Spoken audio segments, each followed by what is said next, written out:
Hi, this is Travis Macy coming in from Bolum Pass here high in the Rocky Mountains between Telluride, Colorado and Durango, Colorado.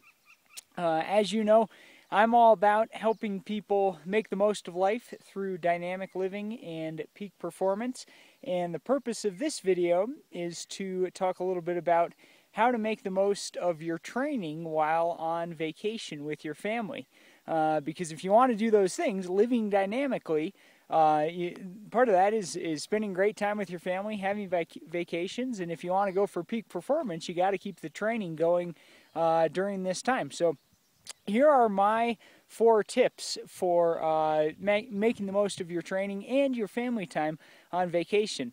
The first one, and maybe the most important, is if you have a race on your vacation, my recommendation is to schedule that race at the start of the vacation. In other words, try to make your race occur as soon as possible after the vacation begins. And the reason for that is, you know, when you're getting ready for that race, the race is on your mind, you're dealing with the details, trying to get your ducks in a row, and it's hard to devote your full energy to your family during that time. So take that race at the beginning of the vacation, get it done with, and then after the race, that's a great time to have a few easy days, maybe have some days off. You don't need to worry as much about getting in hard or long workouts, and that really kind of helps the flow.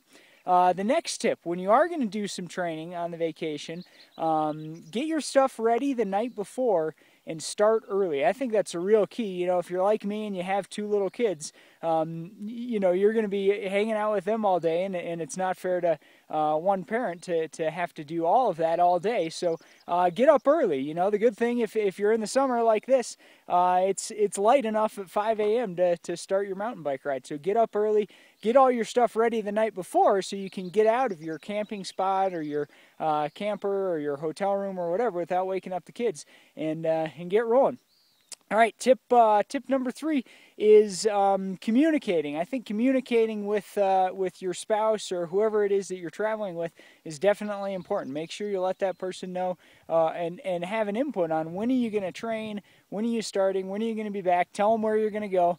That's important as well, and that's really big. A lot of people like to even have kind of a schedule for the whole vacation laid out ahead of time so that it doesn't become a question or an argument during the vacation. And finally, tip number 4, guys, is really just get out there and explore. I mean, that's a great thing about vacation. This is an awesome spot here. You got Hermosa Peak in the background. I've never been here before, and I didn't know I was going to go here, and we ended up at a campground that was close to this road. So this is where I went. You know, sometimes people get caught up in, oh, do I get in the exact mileage or terrain or whatever? Get out there and explore. That's the whole point of vacation is, enjoy a new place and really enjoy your training in that way. Make sure that the training is just a form of play. You know, it's not a burden.